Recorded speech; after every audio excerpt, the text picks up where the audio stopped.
Alizaliwa kwa aibu, mtoto wa mama mgeni. Wakamfukuza ndugu yake Yefta, akakimbia jangwani. Lakini walipohitaji shujaa, walimwita tena Baraka. Alirudi kwa ujasiri, akatwaa ushindi kwa Bwana.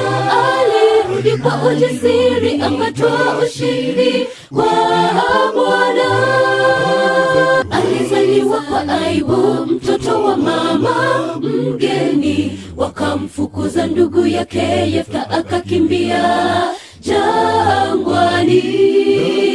Lakini walipohitaji shujaa, walimwita tena Baraka.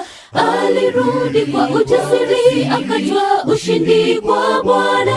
Alirudi kwa ujasiri, akatwaa ushindi kwa